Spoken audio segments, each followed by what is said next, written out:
We're live. We are live. Live. Alan, show him how you hold the flag. Show him how you hold the main flag. It's hard. British. Go. The other hand. Oh, because look, he's got the same shirt. Look, Todd.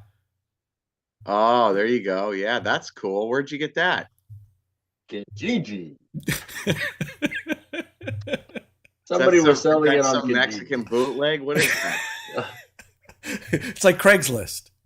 Maybe they have like French bootleg in Canada. The hockey jersey.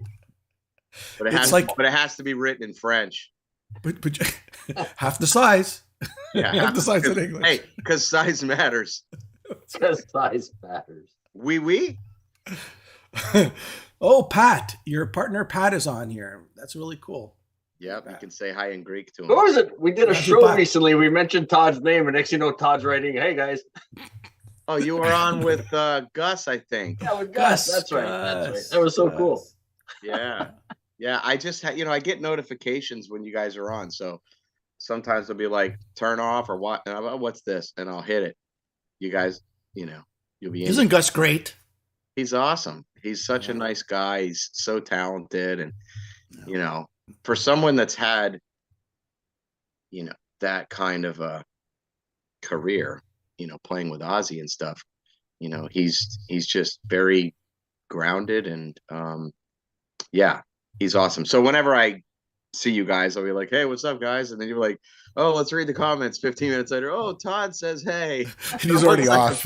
Yeah. Anyway. Okay, here we go, guys. Here we go.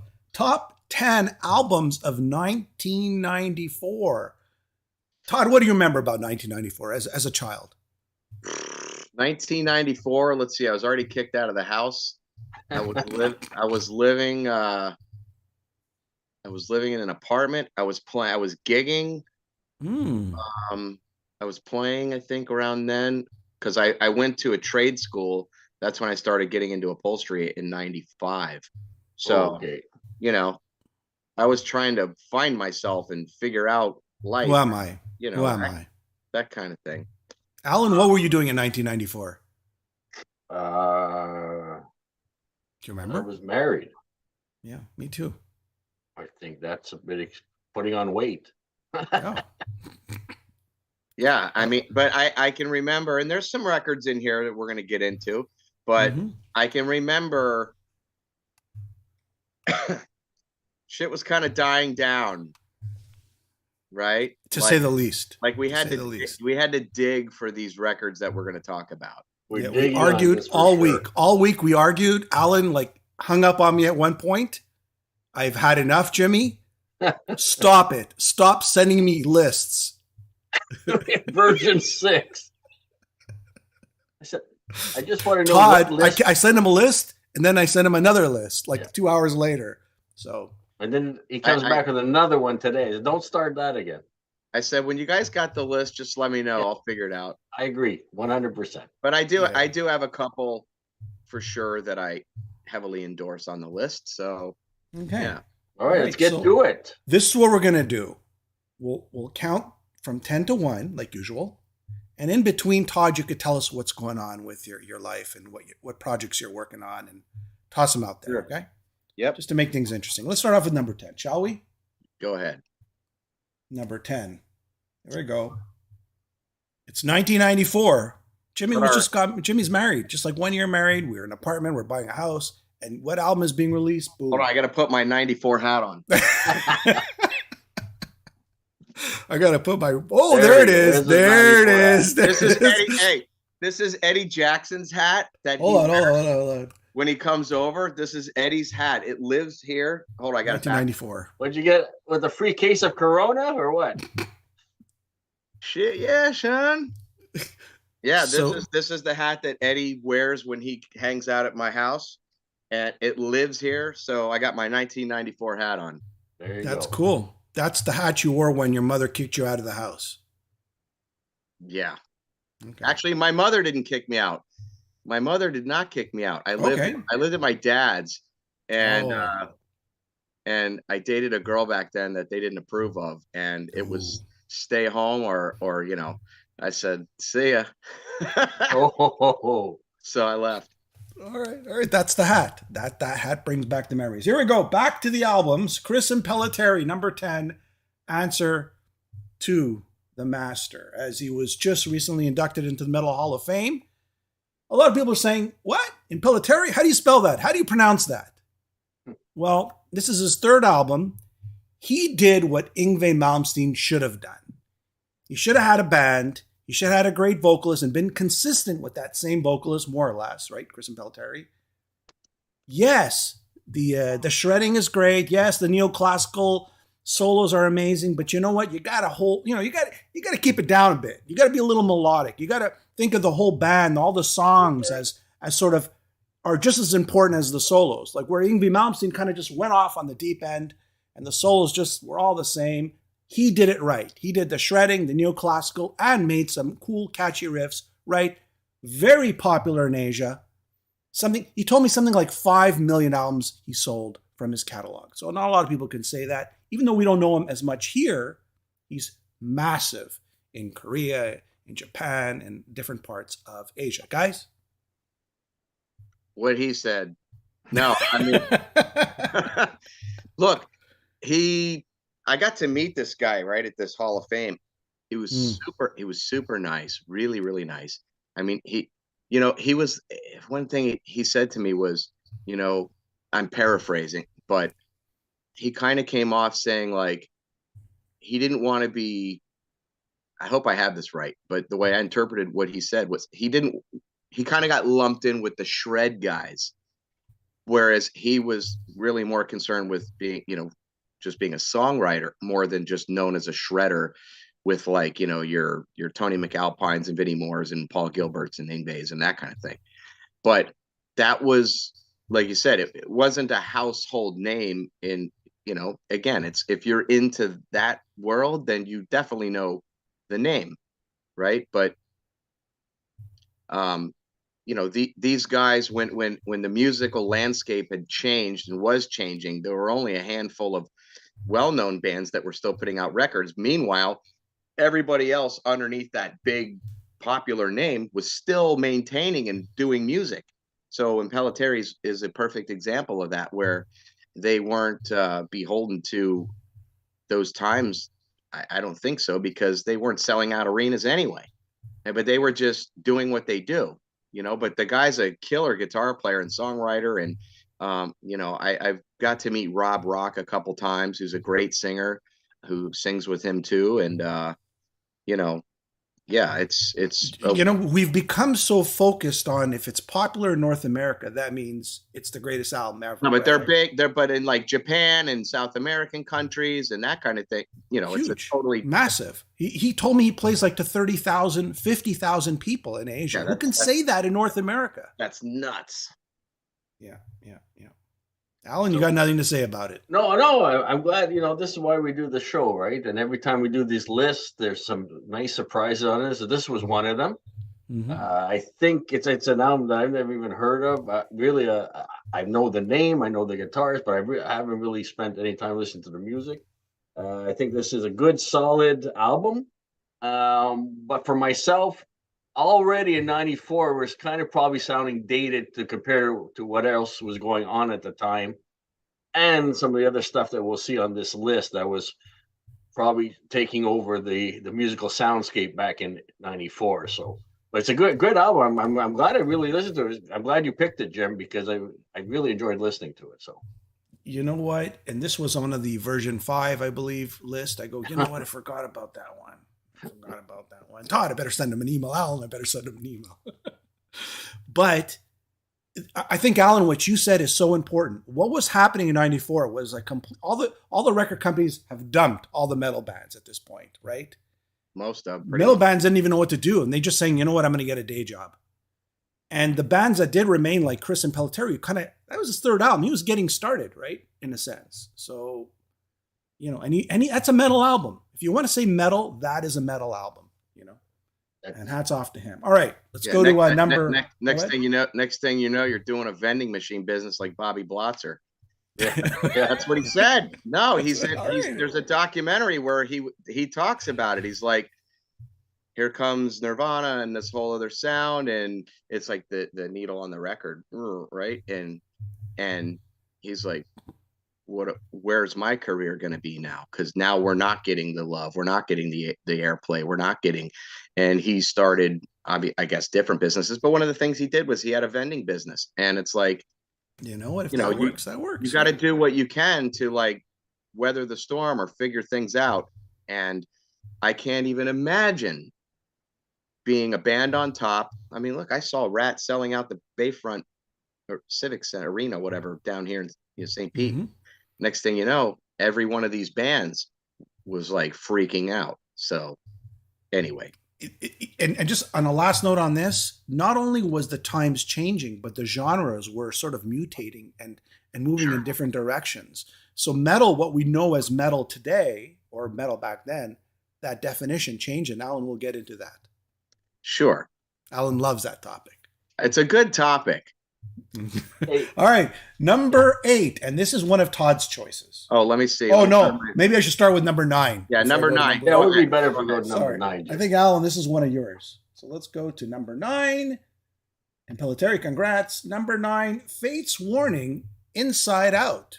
Yeah, I mean, it's not one of my favorite Fate's Warning album, a little bit on the mellow side, but I love anything that these guys do. It's always interesting listen. And I think it well deserves to be on the top 10 of 94. So, and I know you know Ray Adler there, Todd. Alder, sorry. Yeah, clearly you know him. Yeah. That's just my accent. Yeah. Yeah. He's dyslexic. That's all. It's like when we hit a bad chord on stage, you're like, jazz chord. You know, I mean, look, I know those guys, and I will have to say I'm a huge Fates Warning fan, but I can tell you that I don't really know this album well. Mm-hmm. You know, Parallels was the record I always wished I made. It's a record I think Queensrÿche would have been amazing if they wrote it. It's one of my favorite albums of all time. I love the old Awaken the Guardian stuff.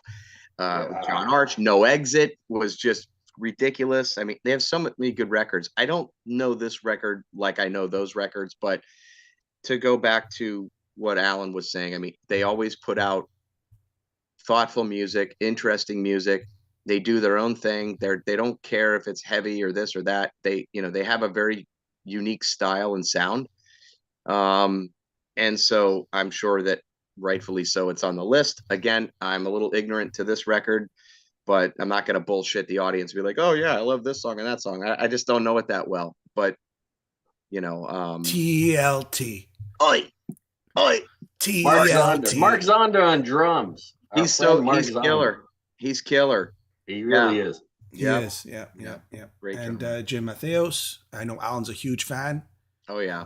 You know, this is dynamic, moody, dark metal, right? Maybe it's fitting for the times. I mean, they're progressive, you know. I mean, he's not he's not a real gritty singer, but he's very, very. They're all about melody, you know. It's all about melody. It's not about shredding. It's about, you know, it's complex, but simple. It's very palatable, but there's complexity in their songwriting and their music and time changes and stuff that are really brilliant. Zonder just is brilliant on the drums on this album, like every album he's on. Somebody's saying hi, Perrin, unless Perrin is talking. Oh, there he is. He's in the comments. So Marcy's saying hi, Perrin, and then he said Perrin's saying hello, Marcy. He said, now Perrin said, now I know why I'm not on this panel. If Fate's Warning is on, we better see Dream Theater Awake higher up. I don't know what's going to happen. Yeah. I don't know what's going to happen. Or I do know what's going to happen, but I'm pretending like I don't know. I don't know, with your changing the list every 15 minutes. Maybe not. I had a version 7, by the way, but I didn't send it out. That's funny. Because I thought that's too much homework. Yeah, okay. I'm looking at the email. It says 1994 V6. Anyway. I actually called up Alan and I go, Alan, I don't know what I'm doing. So who picked? Alan, did I not call you up? Go, Alan, I don't know what I'm doing anymore. All right. Okay, this is Todd's now. Number 8. This is the Wayne World moment. So it's the Wayne's World. So one of my contributions to this list is number 8. Number Testament, one of my all-time favorite thrash bands, and the album is called Low. I still listen to this record to this day. Mm-hmm. I love this record. I love this band.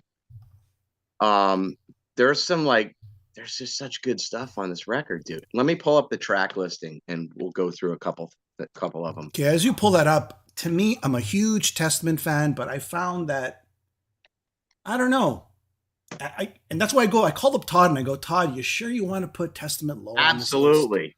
And that's what he said. That was the answer. What he said. And then I said again to him, Todd, are you sure you want to put Testament low? And he said, absolutely.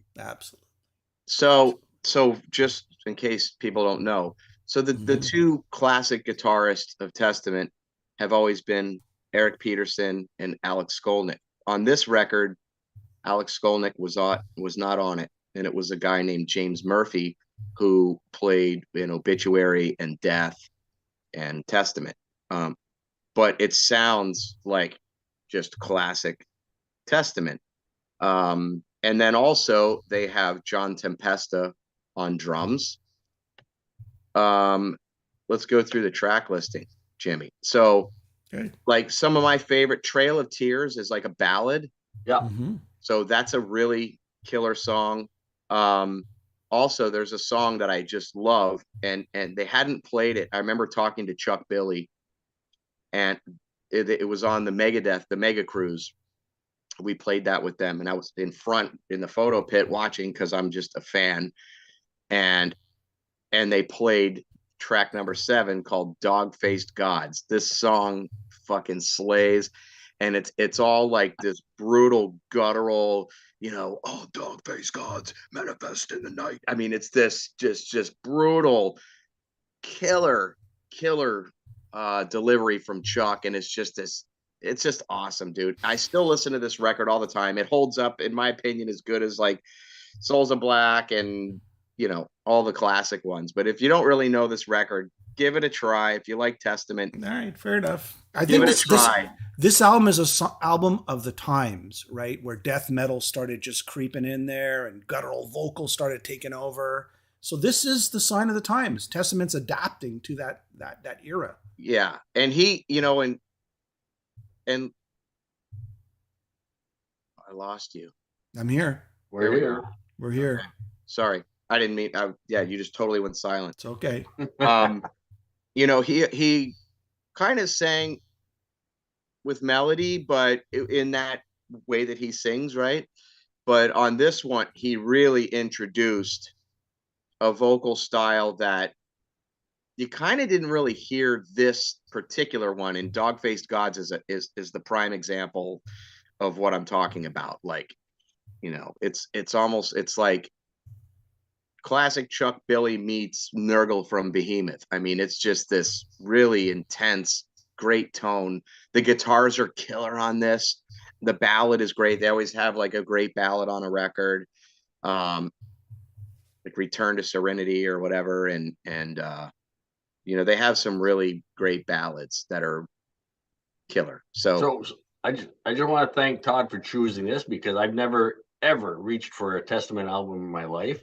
It's surprisingly good, and like Trail of Tears is a standout for me, and I liked Ride as well. I thought Ride was a great track. So thanks for choosing this, because I was pleasantly surprised. Awesome. Yeah, great. I'm a huge Testament fan. I just kind of like their last 4 albums and the first 4 albums, and kind of everything in the middle I'm kind of not crazy about. But I get that people love this album. I get it. The Bible. Oh, yeah, the Bible. Oh, and yes. Testament on the top 450 albums of all time. Martin Popoff, our great friend. Where do you think this comes in at? 450. Okay, hold on. Is it the band or the record? The record. Oh, would they even do records in that thing? Yes. It's the top 500 albums of all time. I don't think it'll be in it. 450. 450. I hate to say it. I just don't think it's going to be in it. The supporting guys comes in at 204. All right. So Todd, you got your finger on the pulse. There you go, Todd. You got your finger on the pulse. The age difference is starting to show itself, I think, now, Jim. So I stood corrected. It was 200 and what? 204, and there's 4 Testament albums that rated higher than this one. Yeah, Practice What You Preach, Souls of Black, maybe The New Order. But yeah, I just because of those times, I was thinking, maybe it didn't even register, but it did chart. When I look on Wikipedia for this record, it charted. I remember the album cover from the time. It charted 122 in the US, 39 on the Swiss albums, and 77 Japanese charts. So 122 on the US Billboard 200.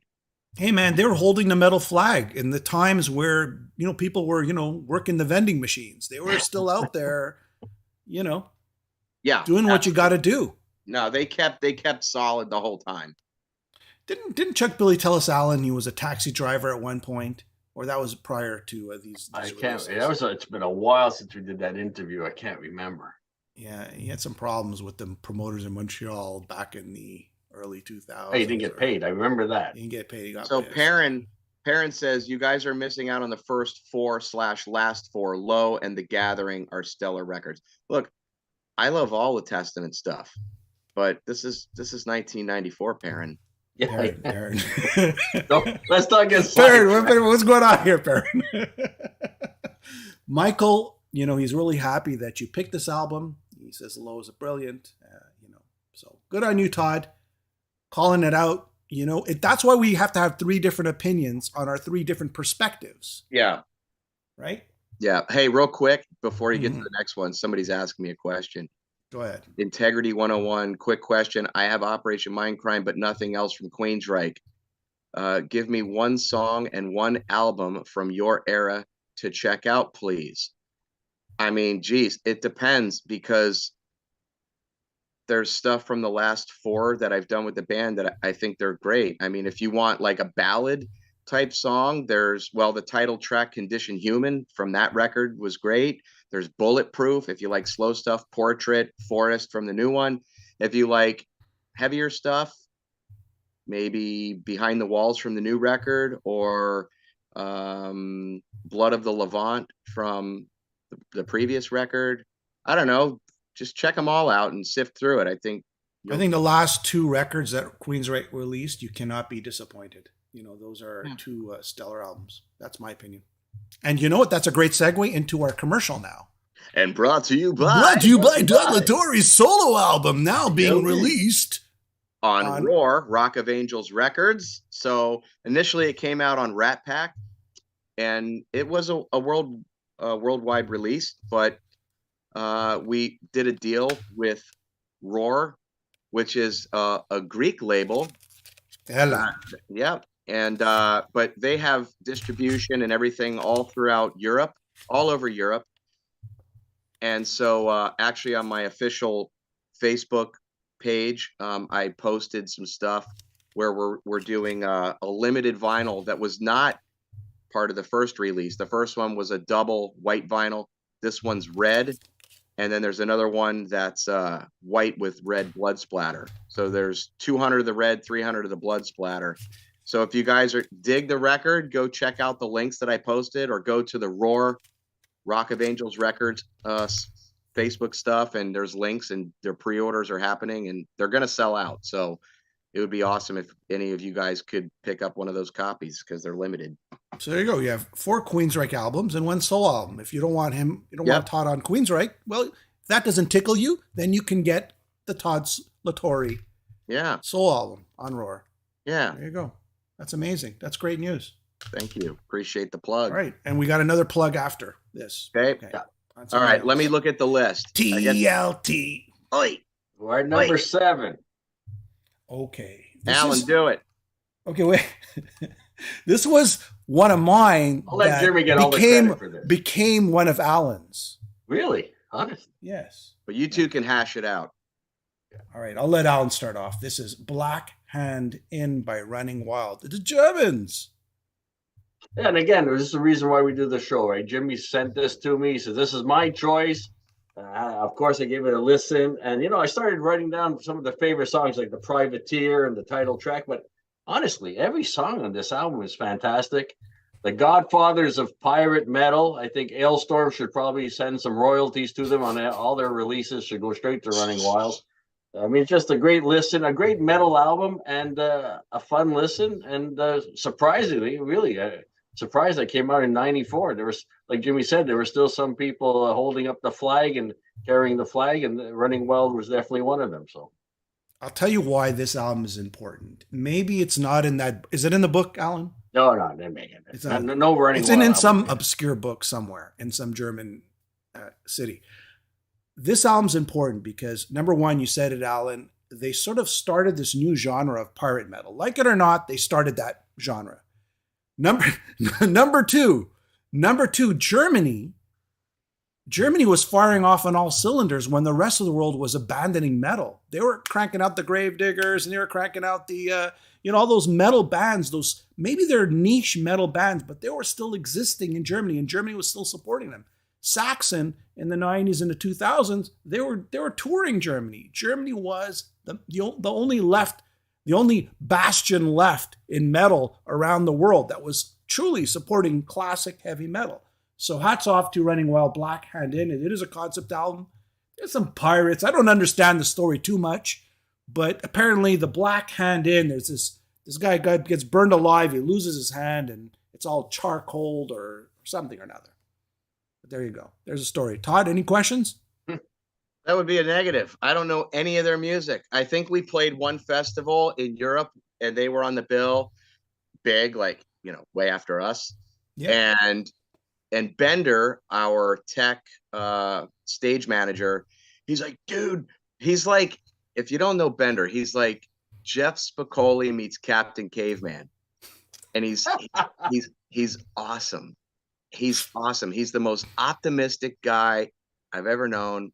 Such a good energy, but he loves that stuff. He loves Man of War. He loves that stuff. He likes Power Wolf. Like, he's really into, it's fun, man. It just feels good. And everyone sings that stuff. And it's not my shtick. I guess it's entertaining to watch, like, live. Rolf. But I don't own a CD of these bands. It's just not in my wheelhouse. But I don't know the album. It's okay. It's okay. You see, again, going back to North America, it's not only about North America, right? It's also about what's going on in Germany, what's going on in Japan with Impellitteri, right? So we're trying to cover everything that was going on in 1994. All right. So now, what do we have? What number are we at, Alan? You're number 6. On version number 6. Okay, this is for you, Alan. This is for you. Thanks. You're leading the charge right here. Black Sabbath, Cross Purposes. Geezer's back, and it shows on the playing. Bobby Rondinelli from Rainbow fame on drums. Tony, it's my fave from the Tony Martin era, but I mean, I listened to it just before we came on, and the opening track, Eyewitness, is a great Sabbath song, period. We don't even have to get into the eras. And the Hand That Rocks the Cradle is a standout track for me. I mean, the bluesy intro from Dying for Love. When did you ever hear that on a Black Sabbath album? You might have to go back to the initial, the first album before you hear something like that. And the sound's so clear. It's great to have Geezer back. He's playing the bass like a madman. And it's really my favorite from the Tony Martin era. But there's some songs on there that would fit in with Dio singing or Ozzy. They're just great tracks. And I don't know why people, they say, what's the greatest albums of Black Sabbath? We'll rate them from top to bottom. And this one always ends up being one of the last, or like the worst albums from Sabbath. And for me, it's one of their strongest overall. I'm not, and again, compared to even Headless Cross, Eternal Idol, this album is a standout. Alan, so Ozzy was the depressing one, right? The depressing voice, the doom voice. Dio was the angry voice, but Tony Martin was the dynamic voice, the moody voice, we'll say. He's kind of more on the Fates Warning side of things versus where Ozzy's, depressing and suicidal. Oh, the door's ringing. Linda? Todd, I don't know. Did you hear this one? I don't know the record. I don't know the record. No BS. No BS. I don't know it. Sorry, guys. All right. Well, it's a worthy listen. You should listen to it. I will give it an honest listen. Great singer, as you've noted. yep. I was more into the Dio Sabbath stuff. And I know like the popular old Sabbath stuff with Ozzy, but I just don't know this record. Sorry, guys. It's all good. It's all good. That's why me and Alan are here. Yeah. To help you out. I'm just in the wings, Colorful commentary. That's what it is. That's it. Colorful commentary. Yes. Psychophobia. It's about Waco, Texas.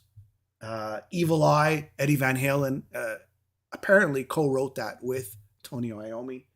Cool. Cross of Thorns, Back to Eden. Some like great, big. And this is the album where they went from horrific productions to a really good, solid production. Yeah, that's it. Yeah. So there you go. Number 6. I think it's time for a commercial, Todd. Oh. And brought to you by. Okay, so we're getting a lot of texts here. Tanvir saying, Todd, are Queensrÿche coming to the UK? You have great support here. What are your thoughts there? I really don't know. I know that there's stuff being talked about, for European dates and whatnot. I don't know also because of Brexit. We haven't been, I don't think we went back to Europe since, did we go back since that? What year did that happen? What year was the whole Brexit mess? Tanvir, what year was that? 2018, 2019? I don't know. Yeah, it was a while ago, yeah. Last time we were in Europe, I think, was November of 19.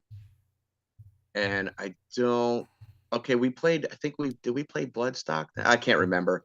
I don't know. That's the answer. I don't really know, but with visas and like work things going in and out of the UK, I think things have changed a little. I know artists that are from there that try to come out. It's a major hassle. A lot of people that worked in other EU countries are not working in like some of these buildings, these government buildings, these jobs. So they're backlogged. It's a big mess from what I understand. It's a big mess. And so we'll just have to see. Not only that, but the touring costs for Europe are a lot more than gasoline's a lot, man. They're a lot more than here. I mean, getting a bus is crazy money. We'll have to just wait and see what happens with that. I wish I could tell you more. I really don't know. We have monthly band meetings with management and whatnot that I'm on, and we discuss these things, but I can't confirm anything at this point in time. But the UK has always been great to us, and it would be awesome to be back. So when I know something, you guys will know something. Perfect. Able to post. Alexander Mello Enrico. Okay, it was his birthday yesterday. I want you to say, he's saying, Todd, send me a greetings on my birthday. It's my dream. Look at this. You're gonna make it's like a wish foundation here. Well, I know. Cumpleaños. That's birthday, right? Isn't Alexander Mello Enrico. Alex. Happy birthday to Alexandro. But where is he from? From Chile. Oh, wait, Chile. No, Peru. I think. Oh, Peru.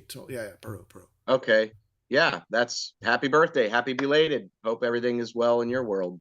That's where they make all the batteries for the electric cars. They mine the lithium. Yeah, right.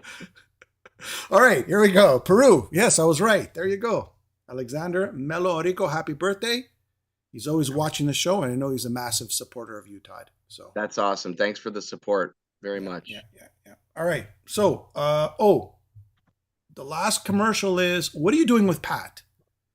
Your business associate, Pat. What are you doing with Pat? Well, Pat is one of my really dear friends, and what my involvement is or isn't something I'm going to talk about right now. But I can say what he's doing is he started a company. I'm trying to get this screen full screen where we are. He started a company where he's already done like some trial runs with some different artists and that kind of thing. Mm-hmm. But it's basically offering different opportunities to do things with artists. So, like say you wanted to go offshore fishing with Michael Wilton, right? Like he lives in Florida now. So you could go, a small group of people could go, maybe you have a great lunch with them, or you go out fishing for the whole day. You get to do this experience with whatever artist they're working with, and then maybe have a nice dinner the next day. And it's basically like just a killer kind of it's more than a meet and greet, right? But what Pat is working on is doing adventures in different parts of the world. It could be Greece, it could be Mexico, it could be Florida, it could be a workshop thing, maybe doing a songwriting thing with an artist or a couple artists. So it's various things that's in its kind of formative, it's early stages, but all the pieces are going together nicely. And we talk about it all the time. And so I kind of work with him on some things with that. But yeah. And when there's something that I really want to share with you, maybe you could post that or talk about it, and you could have him on as a guest. Absolutely. Four of us or something, and talk about what that is, because other than like the cruises where people are kind of around the artist, but you don't have exclusive time with them. And it's not just a meet and greet. So it's just an opportunity to do these other adventures with artists. Yeah. What about a sleepover at Alan's house? I think we should definitely do that and limit it to like 40 people. I signed up for the Making Euros with Gus G for the Greece package. Hey, there you go. Cheeseburger. No Pepsi, Coke. Yeah. But it's the morning. Cheeseburger. Could you have eggs? Cheeseburger. That's awesome. All right. I like that. Todd, I think that's something I could take off, right? An exclusive experience with Alan at his house sleeping over. No problem. Alan's going to make you pancakes. I like that. Crepes. Okay. Crepes. All right. Crepes. I like crepes. Yeah, I like crepes too. Well, Todd, you're invited, Todd. All right.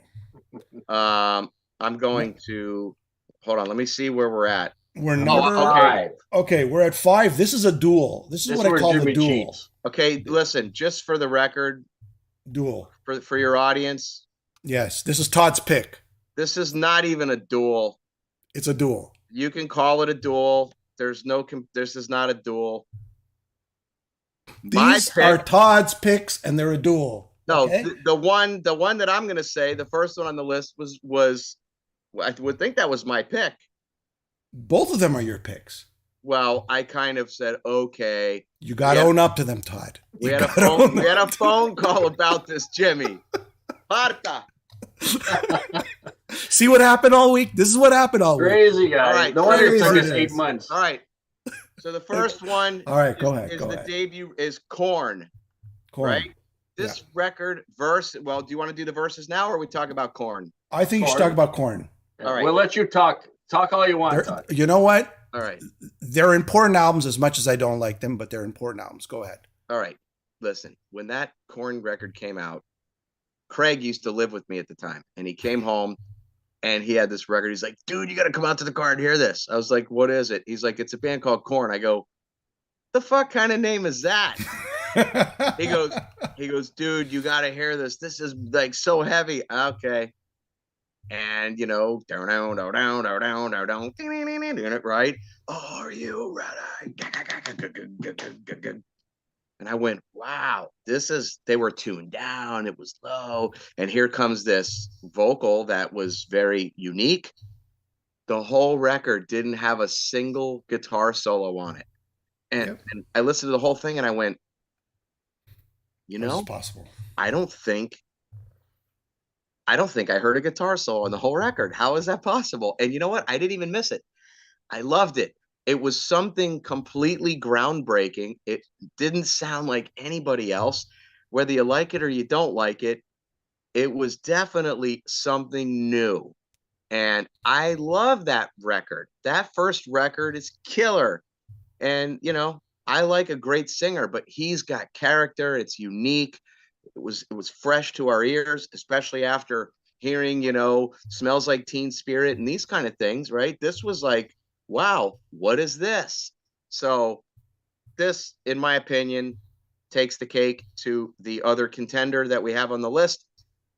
We have to also say, like, look, we have to mention this. 3 million albums were sold. The genre was changing. This was metal. Right. In fact, this was NU metal. New metal. They didn't want to spell it NEW. They spelled it new metal. This, as much as I didn't like this album, I didn't like the singer. I didn't like anything about it. However, my younger cousin, who was about 8 years younger than me, he loved it. His generation loved it. So there's something to say about how much, how they sort of connected with people at the time. It was groovy. It was groovy. You see how these guys were dancing back then too, to the music? It was groovy. It was hip hop, and it was rage. Those are the three elements of Korn, and it connected with people. As much as I didn't like it, it connected. Calimera, Apo, Helada, Malaques. That's what they're saying. Who's that? That's Yorgos. So Calimera, I listened to it. No, he's saying Malaques. So he's saying good morning. He's saying Calimera. He's saying good morning from Greece. Apo, Helada. Jerk-offs. Marques. Oh, Marques. Mangas. I don't know what it is. You're Greek, Jim. Well, I don't know. It's Mangas. Okay, Mangas is sort of like brothers. Okay. I'm reading it in Greek. Oki Malaques, Mangas. Okay, gotcha. Okay. So he's not saying we're not jerk-offs. I was for a second there, I was a little insulted, but it was okay. Listening to Korn, again, I was never into that new metal. It's on the list, so I gave it a listen. But I can definitely see where, and I don't know if generation is the right word, but the anger in there, that generation's Kill 'Em All, right? It's something that's completely new that nobody's ever heard before. Like we were 10 years earlier listening to Metallica's Kill 'Em All. It was a game changer for everyone. So I can understand and appreciate that aspect of the album. But for me, it was just a painful listen. And again, I did, No, I like Rage for Order. Rage Against the Machine. Sorry, I do like Rage for Order too. But Rage Against the Machine, I like them. I'm maybe not crazy about their politics, but I did like them. Where did they come out of? What are you talking about? I'm just saying in general, new metal. Like, there was something to it. As much as I didn't like Korn. You're talking Linkin Park or Rage Against the Machine. You put that in, that's new metal. They are new metal. Okay. But they are. Okay. Yeah. So it was a whole genre. They started this whole Korn started this new genre, or made it popular at least, right? Sas agapamere, and that's Yorgos is saying he loves us. Right. And by the way, I said the other one wrong, incorrectly. I mistook it as an L. It's a G sound. G. So if we get, just to finish up with Korn, Alan's going, what are you guys talking about? The Bible, 100, 500 greatest heavy metal albums of all time. Where do you think?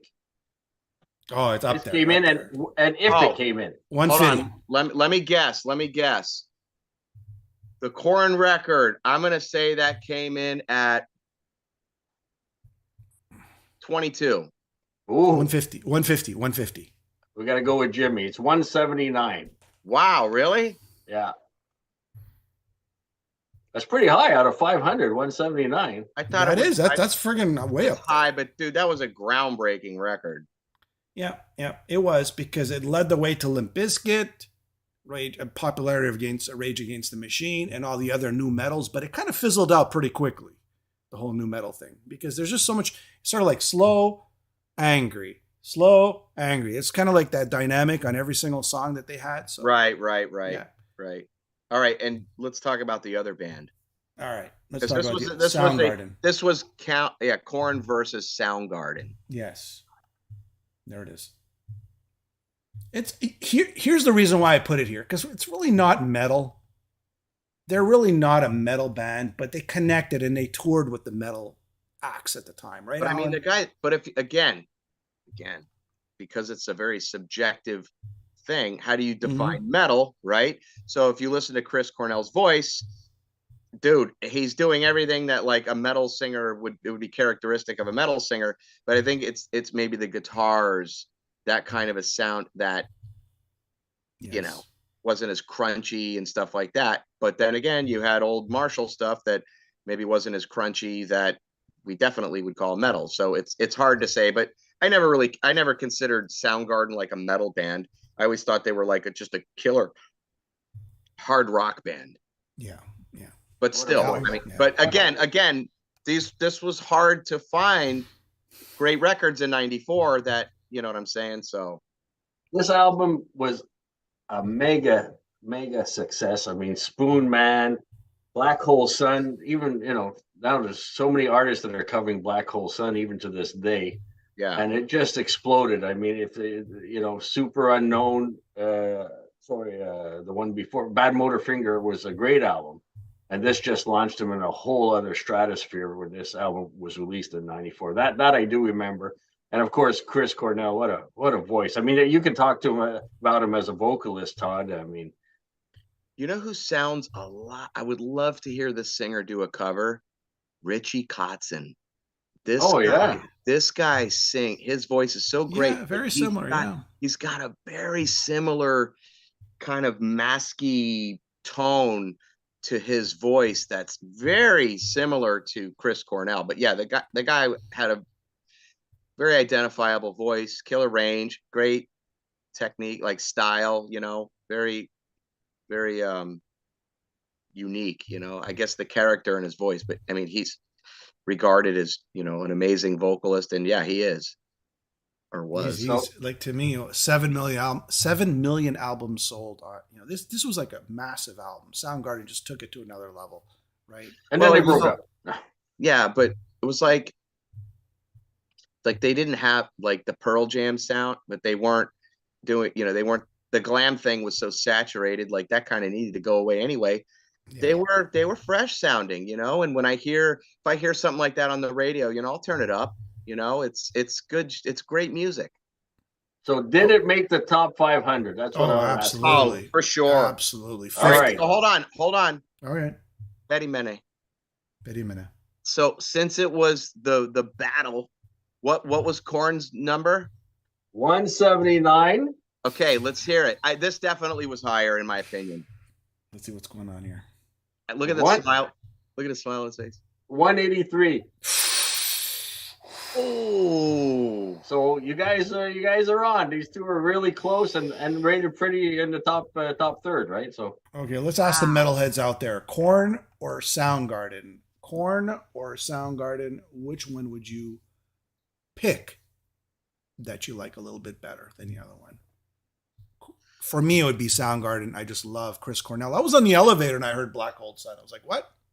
Yeah, that's what I mean. Music. You know he has some success when they're making music out of it. That's right. That's it. Look at this. So look at these chat. The Korn, Soundgarden. Look at that.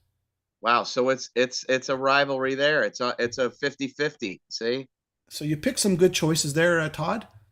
You know what? Now that you mention it, I did pick Soundgarden, didn't I? You didn't like it at the beginning. You're like kind of embarrassed. You were a little ashamed at first, weren't you? You were ashamed. I didn't bring up Soundgarden first. You did. I brought Soundgarden because I know you'd like Soundgarden. That's all. No, I brought it in because I do like it. I'm kidding. Yeah, okay. I do like it. And you know, I don't like Korn, but I do like other new metal. But I do like Soundgarden. Yeah, I never was like into the new metal thing. There's a couple bands that spawned out of that I did like, you know, but look, this is how much I liked it. There you go. See? Generally, yeah, okay. Black Hole Sun. Yeah. Is who did Rusty Cage? Was that was Soundgarden or Alice in Chains? Oh, My Wave is a great song too. Who did that? Look, I'm gonna break my rusty cage and run. Who did? Was that Soundgarden or was that Temple of the Dog? They might have been Temple of the Dog. I'm going hungry. Do that one. Hunger Strike. Can you do that? Of course. Hey, hey, I can do it all. Man. Hey, come on. Oi, oi, oi. TLT. Oi. See, I'm wearing my shirt today. Look. Yeah, it's super nice. soft. It is. It's really nice. Soft like a baby's bum. Yeah. I mean, in a good way. Yeah. We're going to number 4. You're going to get canceled, dude. You start saying shit like that. All right. Let's do number 4. Let Alan do this. Alan, rock this one. Okay, this one is definitely Alan's because I almost threw this off the list. And I support this pick, Alan. Okay, well, I did something right today. When I sleep over, we can talk more about it. That's right. Sleep over at Alan's. We're going with Dream Theater Awake. Now, everything Dream Theater, I always call my good friend Cork to get his impression. He was there back at the first album. He's followed them around, touring. He's the biggest Dream Theater fan that I know. I wanted to get his impression of this album in '94, and if it's the same today, but he hasn't texted me back, so I'm a little disappointed. But again, Dream Theater, I mean, I'm listening to stuff like Scarred. I think that was a standout. And that bluesy kind of intro that's really different, something that they've, probably hadn't done up until that point. And I think there's less sidetracking. Todd and I spoke about Dream Theater in the past and all these little sidetracks little voyages that they go on kind of. Can we get back to the main theme of the song? And I think this album's a little bit more focused. And I mean, just the musicianship alone, you listen to opening tracks and it's like just the drums and everything. It's such a great and strong album. It definitely had to make our top 10. So, yeah, I'm looking at the track listing, like Caught in a Web. I used to listen to this record all the time in my car.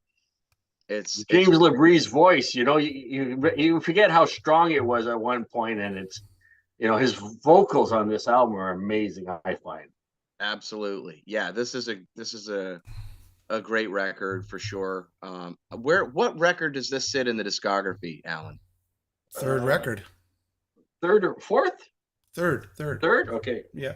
And just so you know, Kevin Moore was a keyboardist. He was butting heads with the band at the time, and it kind of led to him quitting, leaving the band.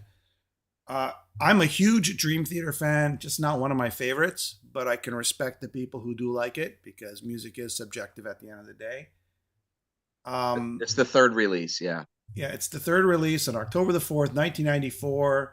The album peaked at 32 on Billboard 200. That's great. Again, keep in mind their last album, which was Images and Words, that was their breakout album, right? So it's kind of, they're kind of, this album was sort of, what do you want to call it? Leaning or not leaning, but sort of riding that wave of their breakthrough album. So the label was demanding stuff. Grunge was in the air. We need something darker. We need another hit, guys. So that's kind of like the mood and the atmosphere in writing this album. Grunge is yeah. It's a killer record. I mean, the obviously the first couple that came out were just phenomenal. When I first heard of them, I was like, oh my God, who are these guys? This musicianship is insane.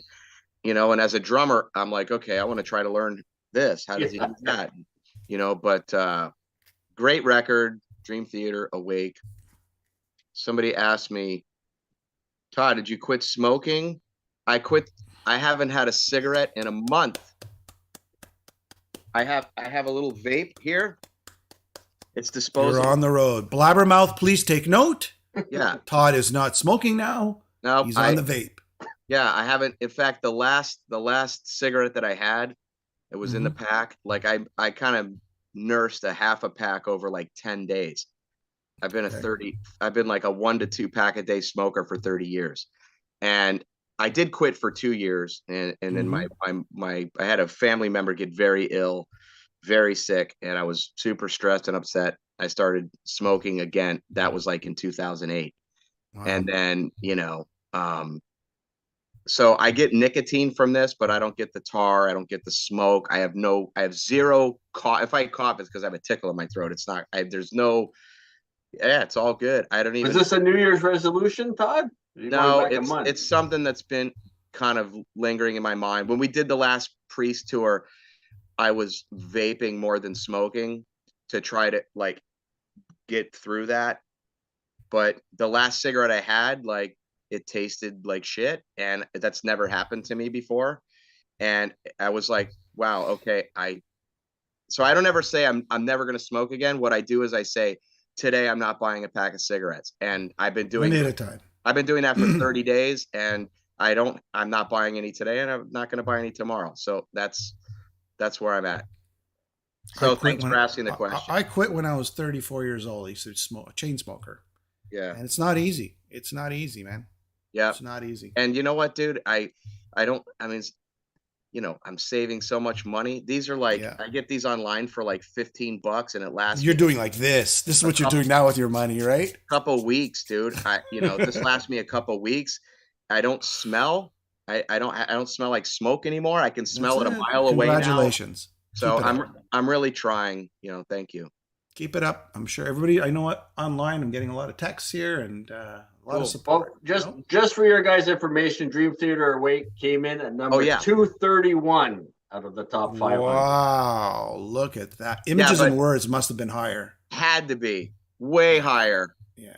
Let's take a quick look there. Well, since I can let you know here. Images and Words comes in at 47.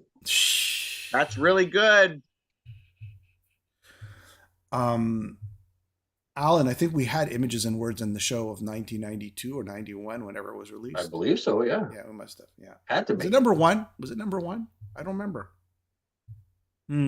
I don't know. All a blur, Jim. Been 8 months since our last show. So many lists per year. I don't know. I can't go back. All right. Okay. Let's go to number 3. Yeah. Number 3.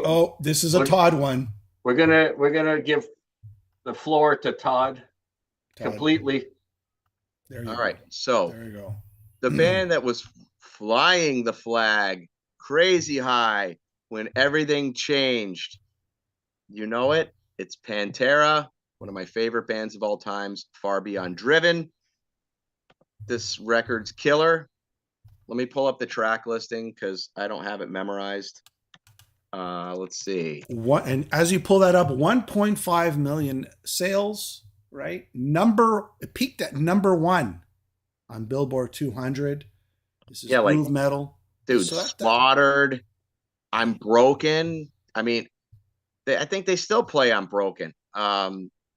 Shedding Skin. Like, dude, it's just classic Pantera. It was I think it was even like heavier. Then they did Planet Caravan, which is killer. In fact, when they're doing this this tour that they've been doing, they've been using that Planet Caravan and showing video of the band back then and Vinny and Dime. So it's a killer record, especially in the midst of kind of that time and what was going on. It still holds up. It totally belongs on the list. And that's it. Alan? What he said. You're doing it politically correct. Look, this is my opinion. This is my opinion on Pantera. Okay. Everything you said, I respect the band. I know they're loved by everyone. This was a genre-defining band. They just changed the game. I don't get it. I don't get this band. I put it on. I had to take some Tylenol after. I just don't get it. It's okay, listen. Maybe I was 10 years behind or something. I don't know. Listen. But I could respect people who like this band. Don't get me wrong. I don't respect people that don't like it. No, I'm kidding. Listen. Listen. Okay, if you don't get the band, do yourself a favor. Do yourself a favor. That's fine. Do yourself a favor. You love Halford. You like that kind of stuff, right? Listen to the song off of Cowboys from Hell called Shattered. Dude, this guy sings like Halford on this song. It's high. It's that clean grit. It's not like distorted. It's this kind of clean grit that he's got going on. Killer vibrato. Like he has like legit metal Halford style vibrato and vocals on that song. It's groove. It's power groove metal. See, power metal, that's the album I like by Pantera. Power groove. But I like power metal by but power. See, that's the album I like by them. That's the one you like from them? Yes, I do. Yeah, okay. Do. What about Vulgar Display of Power? No. This Love, you never liked like that? Okay, well, it's just not my thing. Like I get it. Yeah, it's just not my thing. But there's nothing wrong with them. I don't want people to think Look, if you love the band and it makes you Sure. happy, it's all cool, man. Look, it's just it wasn't my favorite. It wasn't my favorite record from them. Totally not my favorite. But it was a solid record. The drumming's killer. It's very, I mean, it's Pantera.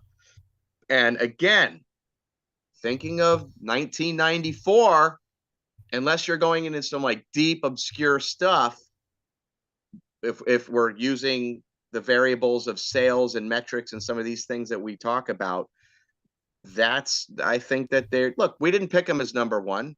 no. They're in the list. I think that they deserve it. I think Alan's hiding his true feelings about this album.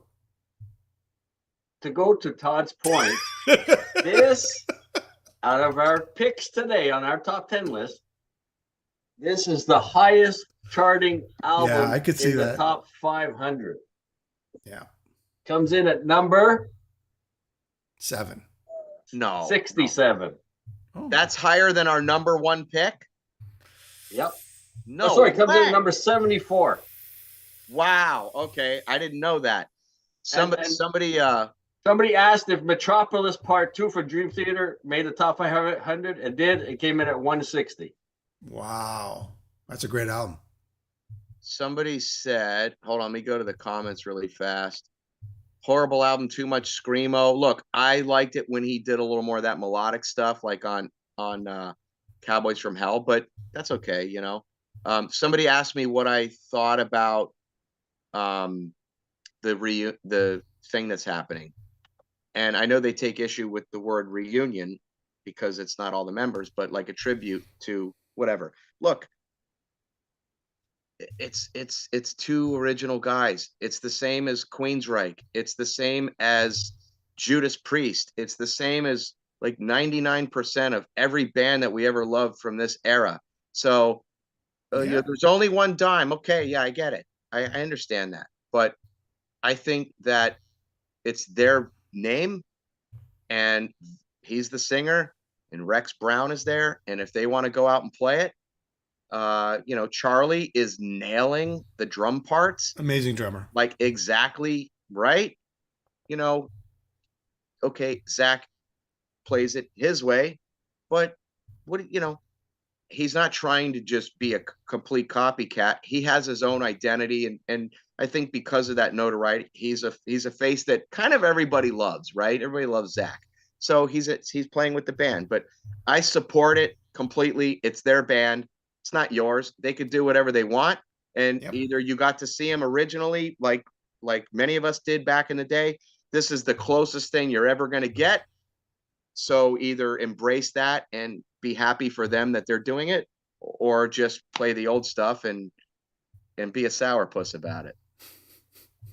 Here they're opening up for Metallica at the Olympic Stadium. So it's a massive killer show, 2 nights. Yeah. It's killer. Look, I'll say this again. I'm not a fan, but I can respect what they did and how they held that metal flag in the dark years of metal. Okay? Absolutely. Sure, I can't listen to track 2 or track 3 off of this album, but you Doesn't know matter. what? Respect. Bingo. Yeah. Alan, any closing words on this album? No. It's the highest. Alan's so politically correct, it's not even funny. And by the way, I would have swapped number 2 for number 1, but that's just me. All right. Okay. All right, here we go. Yep. Do we have any other commercials we need to talk about? Brought to you by Days Omelette. By Crepes. Tropical Gummy. No blots or no Pantera, somebody says. Let's go to somebody said he doesn't like Pantera. Where do I send the hate mail to? Alan, what's your email address? Here we go. Alan. Sorry? Somebody said, where do I send the hate mail? I said, Alan, what's your email address? No, what's your mailing address? Number 2, Sleepover with Alan. I love that. Sleepover with Alan. Number 2, Euthanasia by Megadeth. Great record. There it is. Number 2. There it is. Love that album cover. This is a beautiful. Look at that. That's great. Little babies. You got acoustic guitar, a To the Moan. You got harmonicas on Elysian Fields. super clean production from Max Norman. I mean, it's crisp and clear, and it's Metallic. Megadeth at their best. This is a great album. Well, it's not going at their best. Well, it's a strong album. It's a strong album. It is.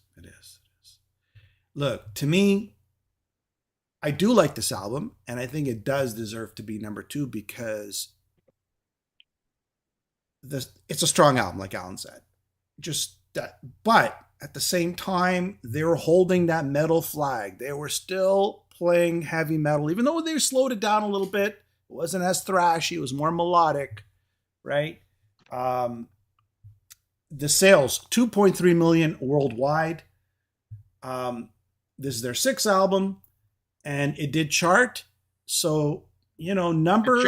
It charted number 4 on the U.S. Billboard. Yeah. This is a huge album in 94. In 94, when everything, when Gravedigger was touring, these guys were charting at number 4, right? So, I mean, it says a lot. It's a great record. I listened to it. I listened to it in the car today. I had to run some errands. And, dude, it's been a while since I've heard that record. And you know what? I like that they're just really great. They're good songs, right? It wasn't just about all this shredding stuff, right? And they were like melodic, and his voice sounds really good on this record. Yeah. I thought it was a killer thing. Max Norman, I think, did this record. Right. I'm not sure when Marty Friedman left, but he's on the record. He's on the record. Nick, I know. Record. Yeah. I know he's on the record. There's a lot of good stuff on this record. There is. It totally deserves. That's what I was trying. You actually expressed what I wanted to say. It's just a well-written, melodic, great record. That's all it is. I would not be ashamed of that record at all. Yeah. Number 242 out of the top 500. Wow, who would have thought it would be that far back in the pack? Wow. Okay, we're getting close to it now. I'm going to do an honorable mention. Let's do some honorable mentions. Let's do that. Okay. Yeah. And as a huge fan of this band, I don't know where this sits in the discography because I have many of this band's records. Yeah. But Slayer, Divine Intervention, I don't really know this record well enough to give a good insight to it. Yeah. But that's going to be an honorable mention of mine because it's not on the list. Okay. Alan? Well, it made the top 500, Todd. It comes in at 240. It actually beat Euthanasia. Wow. There you go. By 2 I got to get one of those books. Alan, what's yours? What are your honorable mentions? I don't know. I'll say this one because I know you love it, and it gives you a chance to say something else. Okay. Except Death Row. Oh, look at that. Single guitar. Wolf's All Alone. Like a loaded gun. One. And anyways, you can talk about it more than me, Jim, because you love it. This album is a gem. A lot of people don't know about this. Udo's on this album. This is sort of like they reunited after they broke up.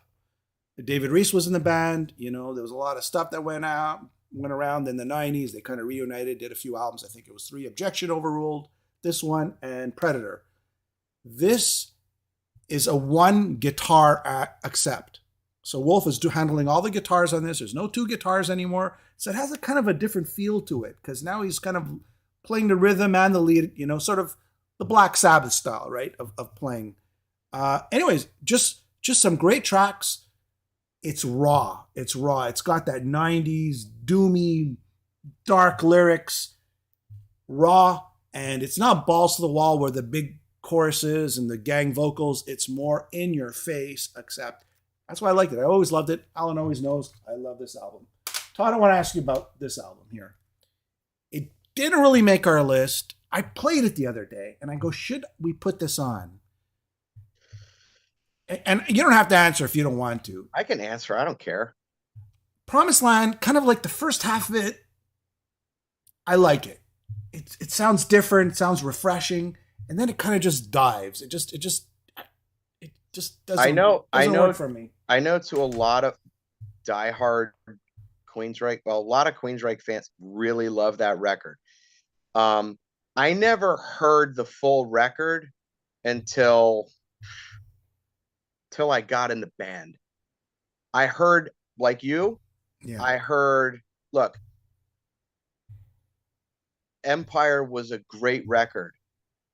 But it was such a shift from what I loved, like The Warning and Rage. And, you know, I like Operation Mindcrime. It's not my favorite, but it's probably the best record they did in its totality for many reasons, but it's not my favorite. When I did hear a couple things from this record you're talking about, I was in a different headspace, dude. I'm playing Overkill and Slayer and Iron Maiden and Dio and Megadeth.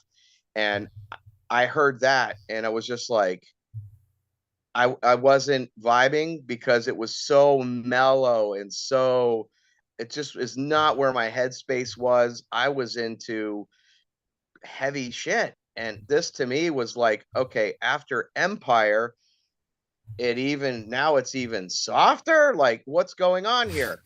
Now, I've come to appreciate the album much more. There's great songs on that record. There is. I couldn't name, I don't know the track listing of that record. I do have a copy. I have the CD of it. Mm-hmm. But I remember one day Michael was like, "Oh, let's play you want to play Out of Mind?" We were doing a sound check, and I'm like, I said to him, I go, "How does that go?" Because I don't know that record. Like I've heard that, I've heard Here and the Now, I've skipped through stuff, and if it didn't catch me, I was on to something else. So I think it's a great record if you're in that headspace, for sure. There's a lot of dynamics. There's great musicianship. He sings great for what those songs are. Again, I was in a different place, so I didn't embrace it the way that maybe it deserved to be embraced back then. And that's kind of how I feel. I think there's some stuff on it that I really think is awesome, and then there's other stuff that I don't, doesn't really I don't care about. But I'm not like dissing the record at all. I think it's no. I would be proud to write that record. Yeah, Alan. I think there was something happened with Chris DeGarmo's. Well, he wrote most of it. Yeah, there was a death in the family, I think, if I remember correctly, and it really affected, I think, his writing. I could be wrong, but that's. Didn't he leave after this album, or he left after the other one? I don't remember. I don't know. Yeah. But that's it. I mean, listening to it, you got to be in a certain headspace, and of course, everybody's looking for the big follow-up from Empire, and I mean, so an album for me that I can listen to, and then like 5 minutes later, I wouldn't even be able to hum a song off of it. Oh no, the first 3 tracks are great. I think it was a very reflective. Yeah. There's a little documentary thing that is out on YouTube on it, and it's cool. There's all kinds of like inside footage of them, each person, and tracking and talking. Yeah. And from what I got from it was just a very. I think they had toured their asses off on Empire. They were kind of burned out and took some time off. Then they got together and did this. And I think it was a very like reflective, kind of deeper type of record. And, as an artist, I totally get it. Sometimes you just hit the reset button in your brain and you're in a different space, right? And you gotta put that down, and they put it down. They recorded it and they put it out. And it's definitely, when people talk about the great records, they'll usually say the first 5, and then they'll put a little asterisk to that one. I'd like to think that at least one of the 4 that I've done would come after Empire, before Promised Land. But I mean, it's a great record for what it is. Absolutely. I remember when that. Sorry, Alan, go ahead. In the spirit of the show, I'm going to grab it and I'm going to listen to it tonight. That's for sure. Okay, in the spirit of the show, I actually listened to it, Alan, before the show. Well, I didn't know. No, I'm just trying to figure out. Right? You had enough problems with your top 10. We didn't want to get into your honorable mentions either. That'd be version 28. Hey, failing to prepare is preparation for failure. Anyways, I put this on to see if it should be on the list. And I was going, actually, it was on version 1. The album was on version 1. I put it on. I go, you know what? It's a pretty good album. I don't only like metal albums. I like all sorts of music, right? So do I. And I put it on and I go, wow, great first track. Second track, great. Third, great. And then the songwriting isn't there. That's all. It's just not there. And I think Perrin said it best. He said 7 out of 10. That's exactly what I think. Between a 6 and a 7 out of 10. So it's around there. There's some good stuff here. Like Todd said, there's some good stuff here, but it's not one of their best. That's all. Let's go to number 1. I'm getting hungry. I ate already. Yeah, you did. All right, you know what? I got a meeting at 7:00 anyway with my video guys. Let's go. Okay, let's go. And number 1. Let me get it ready. This is all you guys. It's all us. But Masters of the Rings. Halloween. People Andy probably saying, Darris, what the hell are you doing? Andy Darris, Pink Cream 69 comes over. A lot more to his voice, you know. There's a lot of different inflections in his voice. I thought it was a great comeback after the Chameleon fiasco, and Soul Survivor, Perfect Gentleman, Mr. Ego. These are just great songs. The ballad in the middle of a heartbeat, and my album, the one version I have, even has 2 covers. It has I Stole Your Love from Kiss and the Grand Funk's I'm Your Captain, I'm Your Captain. So it's nice to, I think it's a strong album. It's Halloween going back to their roots and what they should be doing. And Andy Darris was a pleasant change. I think I love his voice. So if there ever was a real heavy metal album in this era, or this actually 1994, this would be it.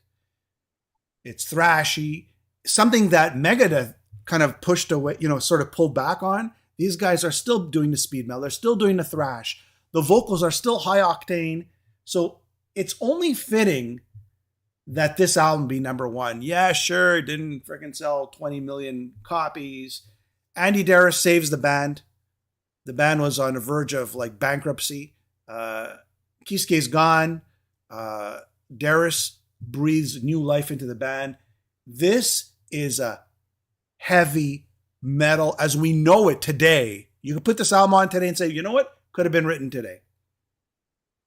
Or it could have been written before, 5 years before. Consistent that way. Yeah, I agree. That's right.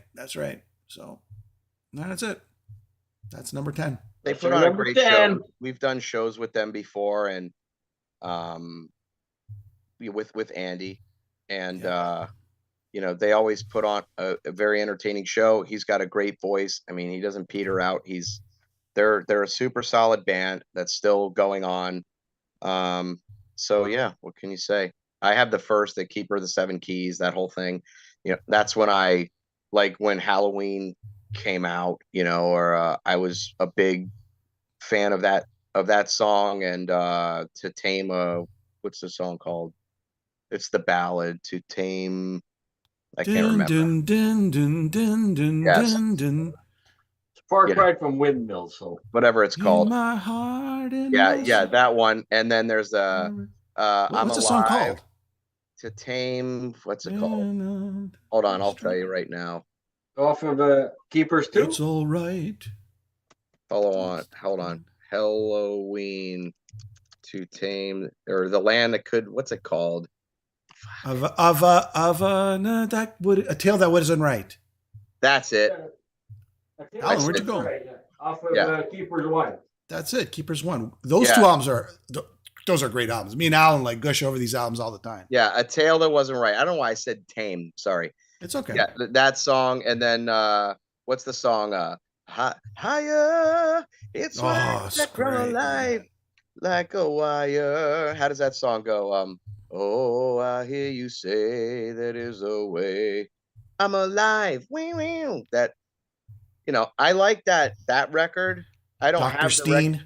I don't have the record that you guys put as number 1. I know, blasphemy. Sorry, guys. This is Todd Blasphemy. It should be Todd Blasphemy LaTorre. Come on, give me all you got. No. But yeah, I mean, they're a great band and they're still out there touring and doing their thing. So Absolutely. you know, good. All right. So one album that I forgot to do an honorable mention. Yep. It's Savatage. Handful of Rain, which I think it's a good is record. A very good record. It's a good record. It kind of like is the Foreigner. You know, there was nobody left at that point. You know, and the band was just kind of like. I mean, that's kind of why I didn't put it there. I like the old classics, and then when Zach came in to Zach Stevens to come in on like Edge of Thorns and stuff like that, you know, that's a killer record. Yeah. But anyway, yeah, another honorable mention. So yeah. So I guess the next thing is Sleepover at Alan's, the documentary. Yeah, I gotta buy. I need to buy a onesie and a sleeping bag. I got a onesie you can borrow. Yeah, that might be my sleeping bag. Does it have like a zipper? A onesie zipper? So it's like lumberjacks, all red and black. I'm gonna show up with one like a bunny from A Christmas Story. There you go. I'm gonna show up as a Teletubby. The red one for 1995. That'll be interesting. We kind of scrounging the bottom of the barrel. We'll let Jimmy come up with 28 versions and we'll pick from them. So I'm wondering when like the shift comes back and you start getting into some good stuff again. That's a good question because it takes a long time. It takes a while. We're gonna have to. It takes a long time. Yeah. Well, thanks for having me on the show. Yeah. So Todd, let's one last time. Here we go. Pick it up in Greece and Europe. There you go. You can pick it up. The so for those of you that are in bonus material. Yeah, I mean, well, not. Oh, you froze. Who's back? Who's freezing? Who's cold? Todd LaTorre. Todd LaTorre is. I guess he's timed out. He's timed out. So I'll just say it for him. Yes, there's bonus material. Pick it up in Europe, in Greece. He's got another call. There's the vinyl edition. And I guess you could buy it from here if you want an import and have those special limited editions. And that's it. And it comes in red as well, he said, right? And if you want to pick up a Todd LaTorre shirt, there you go. Boom. And I'll show you our main shirt there one last time. Look at that. Off of Kijiji. 666. 666. All right, Todd, we'll let you go. Alan? Todd, we lost him. We lost him. He's gone. He's gone. All right. See you later, Alan. Bye.